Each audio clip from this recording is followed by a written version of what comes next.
Assalamualaikum warahmatullahi wabarakatuh.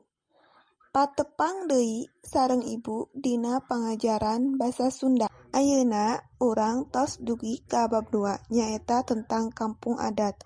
Sateuacan Ibu medar tentang kampung adat,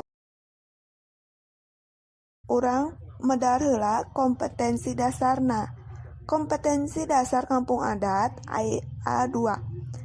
3. Kedua, mengidentifikasi isi teks deskripsi tentang kampung adat Sunda dengan memerhatikan struktur teks dan aspek kebahasaan yang benar dan sesuai konteks.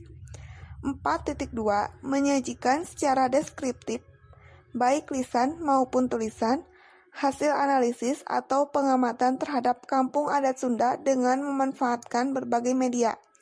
Teras dilajengkeun kana tujuan pembelajaran. Tujuan pembelajaran kampung adat. 1. Mengidentifikasi struktur teks deskripsi tentang kampung adat dengan benar. 2. Mengidentifikasi isi teks deskripsi tentang kampung adat Sunda dengan benar. 3. Melarapkan istilah arsitektur pada kalimat. Tah sakitu panginten tujuan pembelajaran tentang kampung adat. Ayeuna urang dilajengkeun kana bahasan tentang kampung adat. Kampung adat nyaeta hiji perkampungan anu dieusi ku masarakat anu masih keneh nyekel pageuh kana adat istiadat karuhun. Contona Kampung Naga di Tasikmalaya, Kampung Mahmud di Bandung, Kampung Dukuh di Garut. Tah kampung adat biasana henteu kapangaruhan ku adat luar ti sabudeureunana. Tah di kampung adat oge biasana imah-imahna saperti imah panggung. Imah panggung teh asup kana istilah arsitektur atawa undagi tradisional Sunda.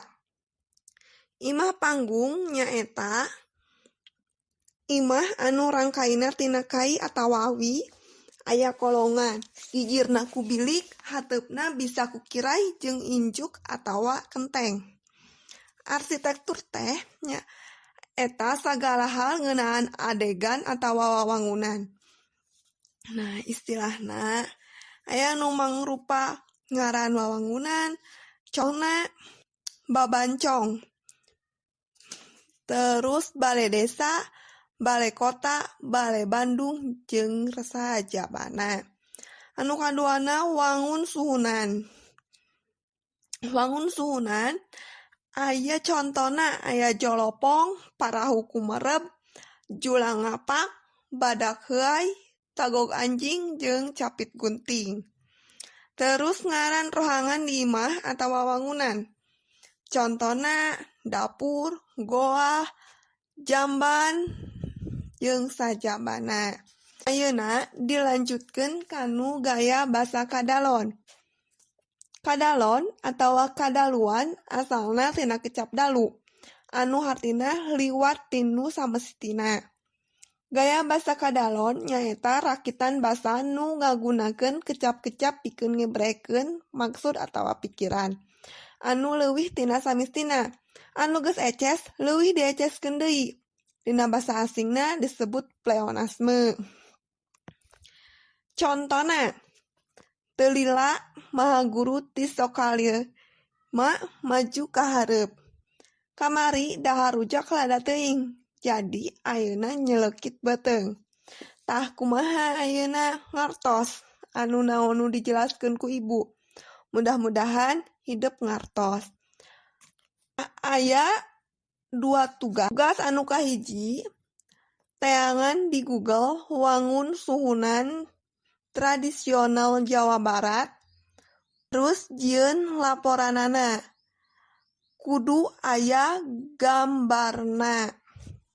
Anu kaduana, kalimah ngagunakeun basa gaya basa kadalon saloba-lobana. Tah mung sakitu pangajaran basa Sunda ayeuna. Hatur nuhun. Assalamualaikum warahmatullahi wabarakatuh.